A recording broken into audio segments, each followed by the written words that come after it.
जय हिंद जय भारत दोस्तों। तो आप लोग कैसे हैं? आशा और उम्मीद करते हैं कि आप लोग मस्त और स्वस्थ होइएगा। ठीक है, तो चलिए आज की क्लास में मैं आपको पढ़ाने वाला हूं चैप्टर नंबर 10 जिसका नाम है ब्रीथ यानी सर्कल। और जानते हैं कि ब्रीथ यानी सर्कल होता क्या है दोस्तों, इसको शानदार तरीके से। उसके बाद हम प्रश्नावली 10.1 को देखेंगे। इस कदर से पढ़ेंगे, सबसे बेहतर और सबसे अलग पढ़ने वाले हैं। इस कदर से पढ़ेंगे कि आपको एनी टाइम के लिए बन जाए क्वेश्चंस, और किसी भी समय एग्जाम में हो, चाहे कोई अगर आपको बनवावे तो बना लेना चाहिए आपको। ठीक है, चलिए दोस्तों यहाँ पर देखिएगा चैप्टर नंबर 10 जिसका नाम है सर्कल यानी ब्रीथ। ओके, चलिए तो हम सबसे पहले जानते हैं कि ब्रीथ होता क्या है। तो कहा ब्रीथ क्या होता है। एक हम यहाँ पर पहले एक सर्कल लेते हैं, एक यहाँ पर ब्रीथ ले लेते हैं, और फिर आपको बताते हैं कि ब्रीथ होता क्या है।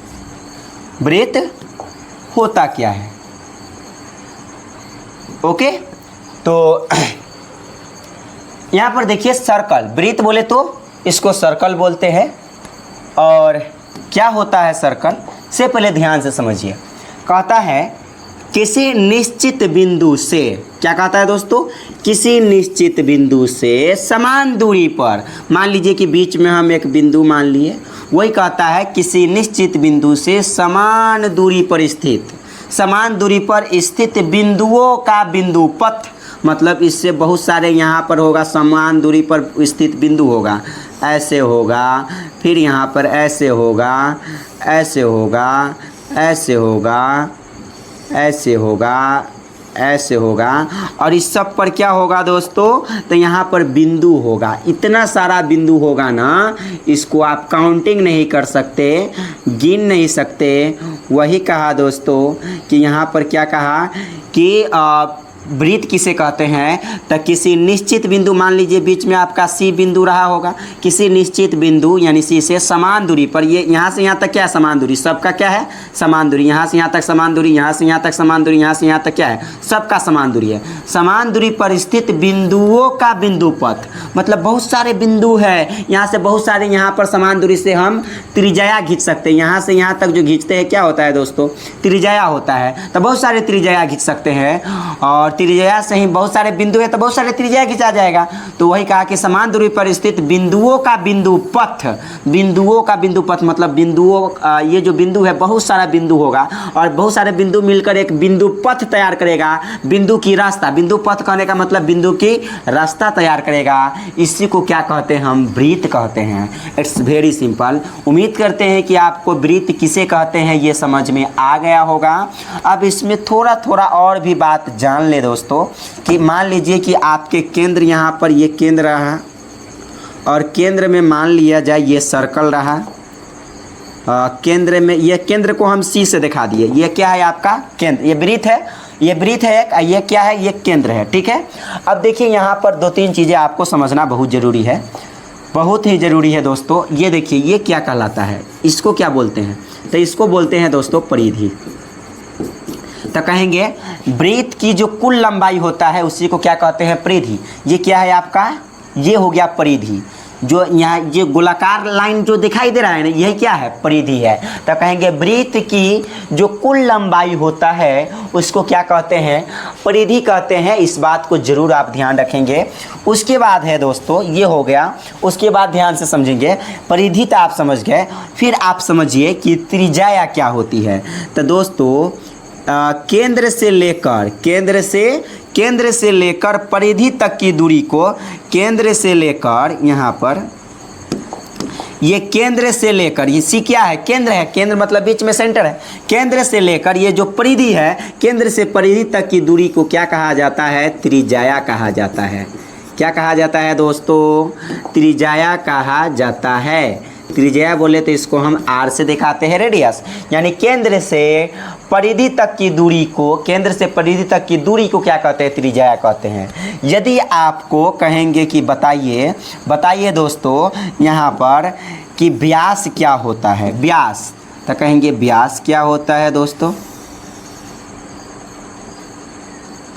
अगर हम बात करते हैं, किसकी बात करते हैं दोस्तों, व्यास का, तो आप समझिए व्यास किसे कहते हैं। ठीक, तो ये व्यास क्या होता है, बात को समझिएगा। ये तो सी केंद्र था। यदि आपको व्यास मानना है तो कहेंगे ये है आपका व्यास। ये क्या है दोस्तों? व्यास, जिसको हम डायामीटर बोलते हैं, डी से दिखाते हैं। ये क्या होता है व्यास? तो कहेंगे त्रिज्या का 2 गुना। त्रिज्या का 2 गुना होता है, त्रिज्या का 2 गुना। त्रिज्या का 2 गुना क्या कहलाता है दोस्तों? व्यास कहलाता है, क्योंकि त्रिज्या इतना बड़ा है। एक और ये वाला और ये वाला मिलकर तो मतलब इतना त्रिज्या और इतना त्रिज्या मिलकर ना व्यास हुआ, मतलब इतना रहता है। यहाँ से यहाँ तक तो केवल त्रिज्या था, केंद्र से परिधि की दूरी त्रिज्या, लेकिन ये वाला और ये वाला मिक्स कर दिए, मिला दिए, यहाँ और इतना मिला दिए, तो यहाँ से यहाँ तक व्यास हो गया। तो कहेंगे व्यास क्या होता है? तो कहेंगे त्रिज्या इतना गो था, इतना गो, मतलब इतना का 2 गुना करेंगे तो क्या हो जाएगा? व्यास। मतलब यहाँ से यहाँ तक भी क्या होगा? पूरा व्यास होगा। ठीक है, वही बात को बताया गया। व्यास क्या है? त्रिज्या का 2 गुना। ठीक है, ये थोड़ा सा आपको कॉन्सेप्ट के तौर पर वृत्त के बारे में इतना थोड़ा सा आप ध्यान रखेंगे। ओके, चलिए आगे चलते हैं। यहाँ पर देखिए, यहाँ पर लिखा गया दोस्तों, घायल तो यहाँ हर परिंदा है, मगर जो फिर से उड़ सका वही जिंदा है।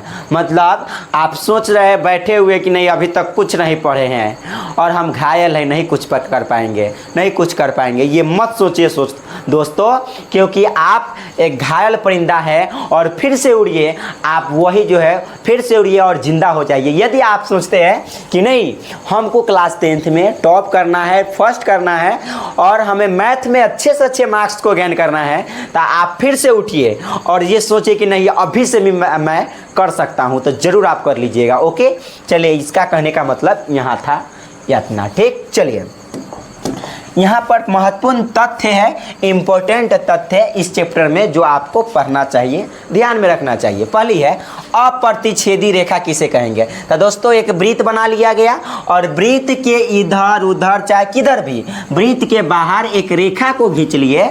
PQ रेखा क्या है? न वृत्त में टच कर रहा है, न छू रहा है, न वृत्त के अंदर से जा रहा है। तो जब अंदर न गया न छू रहा है तो इसको बोलेंगे अप्रतिच्छेदी रेखा, क्योंकि वृत्त के बाहर है, वृत्त से हट के, वृत्त के पास में है लेकिन हट के है, वृत्त में टच नहीं कर रहा है, चाहे वृत्त को आर पार नहीं कर रहा है, इसके लिए इसका नाम क्या हो जाएगा? अप्रतिच्छेदी रेखा। सिंपल सी मतलब है। यहाँ पर देखिए छेदक रेखा किसे कहते हैं? छेदक रेखा अगर एक वृत्त के 2 बिंदु पर, 2 बिंदु से होकर जाने वाली रेखा को छेदक रेखा कहते हैं। मतलब एक बिंदु A मान लिए यहाँ पर, दूसरा बिंदु B यहाँ पर मान लिए, तो कहेंगे A बिंदु एगो है, एगो बिंदु B है, ये दोनों से एक रेखा ऐसे खींच दिए, इसी का नाम क्या हो गया दोस्तों? छेदक रेखा। छेदक रेखा कहने का मतलब छेद के जाए। देखिए ऐसे छेद कर गया है ना, ऐसे ना छेद कर गया है दोस्तों, यानी ये इस प्रकार से छेद कर गया है, यानी किसको छेद दिया? वृत्त को आर पार छेद दिया, इसको नाम है छेदक रेखा। सिंपल सी मतलब है। ओके, चलिए, और यहाँ पर आप देखेंगे जरा ध्यान से, ये है स्पर्श रेखा। तो स्पर्श रेखा किसे कहेंगे? तो कहेंगे एक वृत्त के एक बिंदु से होकर जाने वाली रेखा को स्पर्श रेखा कहते हैं। एक वृत्त के एक बिंदु से होकर जाने वाली रेखा को स्पर्श रेखा कहते हैं, और वैसी रेखा जो सिर्फ वृत्त को क्या करे? स्पर्श करे, टच करे, यानी इसको ही क्या बोलेंगे? स्पर्श रेखा। एक बिंदु बना लिए और इस बिंदु से एक रेखा ऐसे खींच दिए, तो इससे यह पता चला दोस्तों कि वृत्त पर क्या हो रहा है? तो रेखा सिर्फ स्पर्श हो रहा है, टच कर रहा है, वृत्त को छू रहा है। मतलब ऐसे भी यहाँ से छू सकता था, कैसे छू सकता था? इस प्रकार से छू दिया तो कहेंगे टच किया है, आर पार नहीं किया है, सिर्फ छू कर गया है। ठीक है, टच किया है, तो ये टच किया तो इसको बोलेंगे स्पर्श रेखा। ये कौन सी रेखा होगा? स्पर्श रेखा। और जिस बिंदु पर जिस बिंदु को छूते हुए गया, इस बिंदु का नाम होता है दोस्तों स्पर्श बिंदु। कौन सा बिंदु? स्पर्श बिंदु। ठीक है, इस बात को थोड़ा सा आप ध्यान रखेंगे। ओके, ये हो गया आपका स्पर्श बिंदु। ठीक, चलिए आगे चलिए। यहाँ पर देखिए प्रे में लिखा गया है क्या प्रे में? कि वृत्त के किसी बिंदु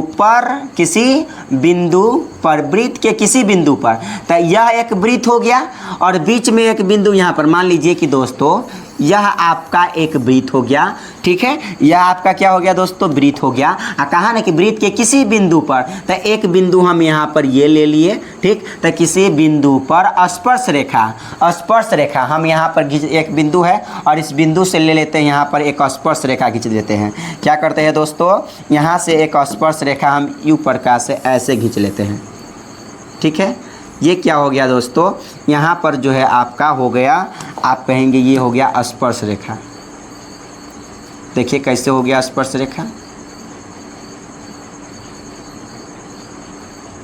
स्पर्श रेखा कहने का मतलब है दोस्तों क्या करेगा, टच करेगा, तो स्पर्श रेखा हो गया। कहा वृत्त के किसी बिंदु पर स्पर्श रेखा, तो स्पर्श रेखा स्पर्श बिंदु से, तो स्पर्श बिंदु आपका ये है। स्पर्श बिंदु मान लीजिए कि यहाँ पर मान लेते हैं हम बी रहा, और ये जो स्पर्श रेखा खींचे हैं इसको मान लीजिए कि ये पी है, ठीक है, और ये आपका क्यू है। ये पी है और ये क्यू है, स्पर्श रेखा, ठीक है। और ये हो गया स्पर्श बिंदु। स्पर्श बिंदु से जाने वाली त्रिज्या पर लंब होती है, तब बीच में यहाँ पर एगो त्रिज्या मान लीजिए, एक क्या मान लेंगे दोस्तों, यहाँ पर एक त्रिज्या मान लेंगे, ठीक है। जैसे यहाँ पर माना गया है त्रिज्या, तो इसी प्रकार से बीच में त्रिज्या, ये केंद्र है, केंद्र से परिधि की दूरी को, केंद्र से परिधि तक की दूरी को त्रिज्या कहते हैं। एक त्रिज्या मान लिए, तो त्रिज्या पर लंब होती है। लंब मतलब यहाँ पर कितना डिग्री का एंगल बनेगा, 90 डिग्री का एंगल बनेगा, 90 डिग्री का एंगल बनेगा। यही क्या कहता है दोस्तों, प्रमेय नंबर 10.1 कहता है। इस बात को ध्यान रखिएगा कि स्पर्श रेखा जो है त्रिज्या पर लंब होती है। स्पर्श रेखा किस पर लंब होती है, त्रिज्या पर लंब होती है, मतलब 90 डिग्री बनाती है। ओके, चलिए आगे पहला क्वेश्चन 10.1 का पहला क्वेश्चन आपके सामने है दोस्तों। क्या कहा पहला क्वेश्चन आपके सामने, देखिए क्वेश्चन को पढ़िए। एक वृत्त की कितनी स्पर्श रेखाएं हो सकती है। दोस्त यहाँ पर यदि आप इस प्रकार से एक वृत्त को बनाते हैं तो इस पर बहुत सारे स्पर्श रेखा हो सकती है, जिसको हम गिनती नहीं कर सकते हैं। मान लीजिए कि एक बिंदु यहाँ पर ऐसे लेंगे, स्पर्श रेखा ऐसे खींच लेंगे, तो ये हो गया स्पर्श रेखा। एक बिंदु यहाँ लेंगे, ऐसे खींच लेंगे स्पर्श रेखा, तो ये हो गया स्पर्श रेखा। इस प्रकार से बहुत सारे बिंदु को लेकर के हम स्पर्श रेखा इस पर हम खींच सकते हैं। इसलिए स्पर्श रेखाओं की संख्या क्या होती है, अनंत। एक वृत्त की कितनी स्पर्श रेखाएं संभव है दोस्तों, तो आप कहिएगा यहाँ पर अनंत रेखाएं संभव है, ठीक है, अनंत रेखाएं संभव है। ओके, तो पहला बन गया। अब चलिए यहाँ पर अगले क्वेश्चन पर। अगले क्वेश्चन यहाँ पर आपके सामने है 2 नंबर प्रश्न। क्या कहता है दोस्तों, तो यहाँ पर आपके सामने 2 नंबर प्रश्न कहता है रिक्त स्थानों की पूर्ति कीजिए। किसी वृत्त की स्पर्श रेखा उसे कितने बिंदु पर प्रतिच्छेद करती है, स्पर्श रेखा। ध्यान से समझिए, स्पर्श रेखा की बात कहा है, तो देखिए कि ये हो गया स्पर्श रेखा। ये क्या है, ये हो गया स्पर्श रेखा। कितने बिंदु पर प्रतिच्छेद किया स्पर्श रेखा, तो ये केवल बिंदु है। तो कहेंगे दोस्तों कितने बिंदु पर प्रतिच्छेद किया, तो कहेंगे केवल एक बिंदु पर प्रतिच्छेद किया है। तो यहाँ पर आप 1 लिख दीजिए, काम 35। आगे पढ़िए। वृत्त को 2 बिंदु पर प्रतिच्छेद करने वाली रेखा को क्या कहते हैं, छेदक रेखा कहते हैं। अभी हमने बताया कि वृत्त है ये और 2 बिंदु पर प्रतिच्छेद किया, तो इसका नाम क्या हो जाएगा दोस्तों, छेदक रेखा हो जाएगा। तो यहाँ पर आप लिख दीजिए इस रेखा का नाम क्या होगा, इस रेखा का नाम हो जाएगा छेदक रेखा। छेदक रेखा सिंपल सी मतलब है छेदक रेखा, ठीक है। क्या हो जाएगा नाम दोस्तों, यहाँ पर देखेंगे इसका नाम हो जाएगा छेदक रेखा, ठीक है। यहाँ पर लिख दीजिए आप छेदक रेखा। ओके, छेदक रेखा। आगे एक वृत्त की डॉट डॉट समांतर स्पर्श रेखा हो सकती है। समांतर मतलब एक दूसरे के समान होना चाहिए। मान लीजिए दोस्तों यहाँ पर एक वृत्त ले लिए, ओके। यहाँ पर दोस्त यहाँ पर एक क्या है, वृत्त है, और यहाँ पर 2 बिंदु ले लेते हैं। एक बिंदु यहाँ पर ले लेते हैं और एक बिंदु यहाँ पर लेते हैं, ठीक है। और यहाँ से स्पर्श रेखा खींचते हैं इस प्रकार से। कैसे, इस प्रकार से। यहाँ से एक स्पर्श रेखा ऐसे हो जाएगा, ठीक है, और यहाँ से हो गया ये, और एक और यहाँ पर स्पर्श रेखा आप खींच सकते हैं ऐसे, ये हो गया, ठीक है। तो ये भी स्पर्श रेखा ही हुआ।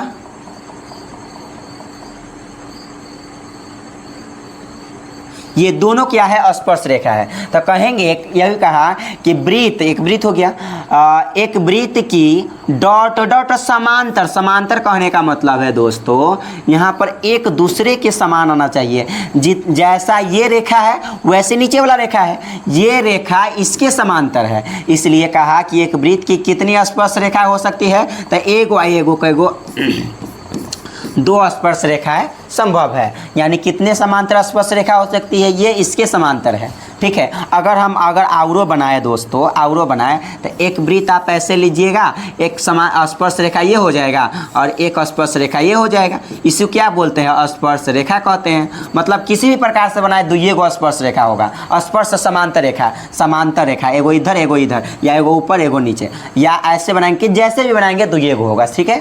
तो यहाँ पर ये समझ गए होंगे, आशा करते हैं कि ये वाला समझ गए होंगे, ठीक है। चलिए, और ये वाला बन गया आपका, उसके बाद यहाँ पर आगे समझिए, इसको हम इरेज कर देते हैं, ठीक है। चलिए, वृत्त तथा उसकी स्पर्श रेखा के उभयनिष्ठ बिंदु को क्या कहते हैं, स्पर्श बिंदु कहते हैं। अभी हमने आपको बताया दोस्तों कि यहाँ पर स्पर्श बिंदु किसे कहते हैं, तो एक हो गया ये स्पर्श रेखा, आई हो गया वृत्त, और इसमें जो छेद किया उसको उभयनिष्ठ, उभयनिष्ठ कहने का मतलब इस रेखा पर भी बिंदु ये वाला स्थित है, मतलब इस रेखा का भी यहाँ पर है, और रेखा में भी है ये वाला बिंदु, और ये वृत्त में भी ये बिंदु है, इसलिए उभयनिष्ठ। उभयनिष्ठ कहने का मतलब जो दोनों में हो, मतलब इस रेखा में भी ये वाला बिंदु होगा और इस वृत्त में भी ये वाला बिंदु होगा, इसलिए इसको बोलते हैं उभयनिष्ठ बिंदु। और उभयनिष्ठ बिंदु का नाम क्या होता है, स्पर्श बिंदु।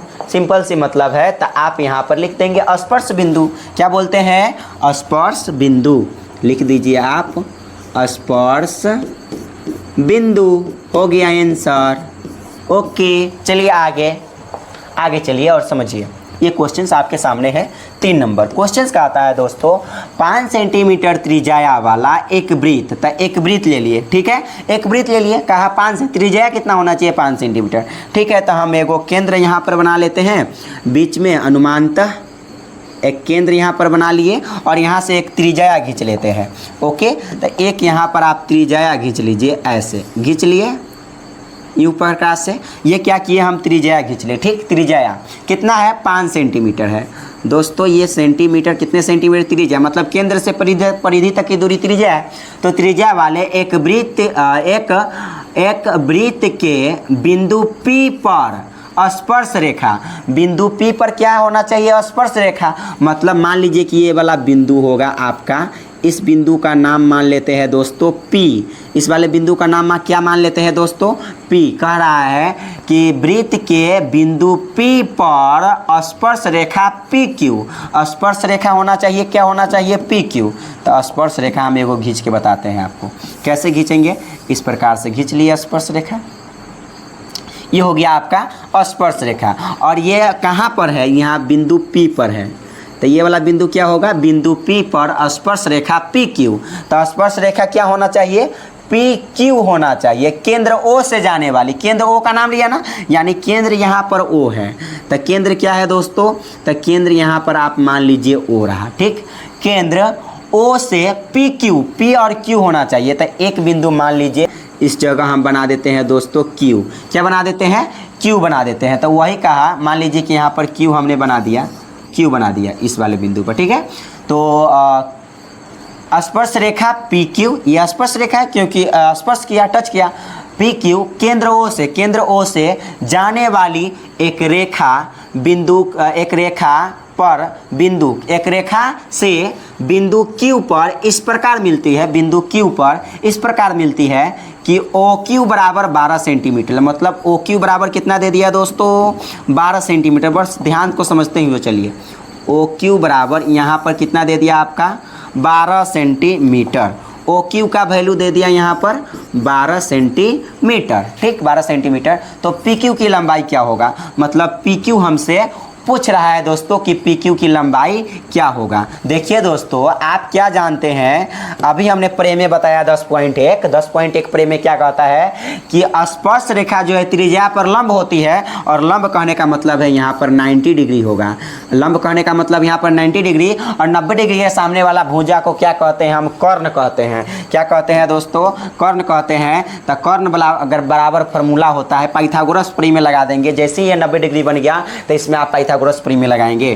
तो लगाएंगे यहाँ पर पाइथागोरस प्रमेय से क्या बोल सकते हैं, पाइथागोरस प्रमेय क्या कहता है, पाइथागोरस प्रमेय। तो पाइथागोरस प्रमेय कहता है दोस्तों कर्ण का वर्ग, कर्ण सबसे 90 डिग्री के सामने वाला कर्ण होता है, तो कहेंगे यहाँ पर कर्ण का स्क्वायर कर दीजिए, कर्ण का स्क्वायर कर दीजिए और बराबर कर दीजिए यहाँ पर लंब का स्क्वायर, और प्लस में कर दीजिए आधार का स्क्वायर। यही तो कहता है यहाँ पर क्या, यही कहता है पाइथागोरस प्रमेय। लंब सामान्य तौर पर ये होता है, समझ रहे हैं, ये लंब हो गया और ये होता है आधार, समझ रहे हैं। कर्ण कहने का मतलब यहाँ पर है, कर्ण का वैल्यू कितना हो जाएगा, 12, ठीक है। तो यहाँ पर कर देंगे 12, कर्ण की जगह पर 12 रख देंगे तो यहाँ पर 12 का स्क्वायर हो जाएगा, ओके। और लंब के जगह पर, लंब कितना है, 5 है, तो 5 का स्क्वायर हो जाएगा, ठीक है। तो यहाँ पर 5 के स्क्वायर कर देंगे, प्लस आधार, आधार का आधार तो ये रहा, आधार पी क्यू है, तो यहाँ पर पी क्यू स्क्वायर है तो स्क्वायर कर दीजिए, तो हो जाएगा यहाँ पर पी क्यू का स्क्वायर। कितना हो जाएगा दोस्तों, पी क्यू का स्क्वायर, समझ रहे हैं, ये हो गया पी क्यू का स्क्वायर, ठीक है। तो यहाँ से आप निकालना चाहेंगे 12 का स्क्वायर हो जाएगा 144, और बराबर 5 का स्क्वायर करेंगे 25, और प्लस पी क्यू है तो पी क्यू, और स्क्वायर है तो स्क्वायर। तो कहेंगे 144 है तो 144, उधर प्लस में 25, इधर आएगा दोस्तों तो माइनस में हो जाएगा 25। 144 उधर प्लस में 25, इधर आएगा तो माइनस में 125, बराबर यहाँ पर हो जाएगा पी क्यू का स्क्वायर, पी क्यू का स्क्वायर। तो 144 में से 25 जाएगा दोस्तों तो कितना बच जाएगा, 119। कितना बच जाएगा दोस्तों, 119। 144 में से 25 जाएगा तो 119। और यहाँ पर देखिए, यहाँ पर देखिए, जैसे ही स्क्वायर हटेगा ना तो रूट चढ़ जाएगा। स्क्वायर हटाइए और क्या चढ़ाइए दोस्तों, रूट। तो यहाँ पर स्क्वायर हट के इस पर रूट चढ़ जाएगा। अगर मान लीजिए थोड़ा देर के लिए अगर रूट नहीं चढ़ाएंगे, अभी फिलहाल मान लीजिए 119, और बराबर क्या हो जाएगा, P Q square, P Q का स्क्वायर, ठीक है। तो कहेंगे दोस्तों कि यहाँ पर स्क्वायर हटाइए, इस पर चढ़ा लीजिए क्या, रूट, तो हो जाएगा 119, और बराबर क्या, पी क्यू। तो कहेंगे पी क्यू बराबर कितना आ गया, रूट अंडर 119 सेंटीमीटर। यानी पी क्यू के जब मान कितना आ गया, तो वही ना कह रहा था कि पी क्यू का मान कितना हो गया, रूट अंडर 119 सेंटीमीटर। देखिए ऑप्शन में है रूट अंडर 119 सेंटीमीटर, कहेंगे हाँ है, बिल्कुल है। तो आप मार सकते हैं ऑप्शन नंबर कौन सा होगा दोस्तों, तो ऑप्शन नंबर होगा डी फॉर डॉग, नहीं गलती बात, D for Devsena is the right answer, root under 119 centimetre, okay. चलिए आगे चलते हैं। चौथे क्वेश्चन आपके सामने है दोस्तों कि एक वृत्त खींचिए। तो एक हमने वृत्त खींच लिया, सिंपल सी मतलब है, एक वृत्त खींचने के लिए कहा तो एक वृत्त ले लिया, ओके। एक वृत्त खींचिए और एक दी गई रेखा के समांतर, तो एक दी गई रेखा के समांतर दो ऐसी रेखा खींचिए जिसमें से एक स्पर्श रेखा हो तथा दूसरी छेदक रेखा हो। तो मान लीजिए कि एक हम रेखा ले लिए, ये एक मतलब एक दी गई रेखा है, ये क्या है, कहेंगे ये वाला जो है अलग से जो रेखा है, दी गई रेखा, एक दी गई रेखा, ये कौन सी रेखा है, एक दी गई रेखा है, ठीक है, अलग से ये दिया गया रेखा है। तो कहता है एक दी गई रेखा के समांतर दो ऐसी रेखा खींचना है, उनमें से एक क्या हो, स्पर्श रेखा, एक हो स्पर्श रेखा, तो स्पर्श किया, टच करके गया तो स्पर्श रेखा, तथा दूसरी क्या होना चाहिए, छेदक रेखा, मतलब छेद कर जाए। हो गया काम 35 बन गया, ओके। तो सारा का सारा क्वेश्चंस बन गया है। ये वीडियो कैसा लगा आप लोग कमेंट बॉक्स में जरूर बताइएगा। सो फिर मिलते हैं अगले वीडियो में, और ये वीडियो पसंद आया है तो हमारे चैनल को सब्सक्राइब जरूर कीजिएगा दोस्तों, ठीक है। सो फिर मिलते हैं अगले वीडियो में, धन्यवाद।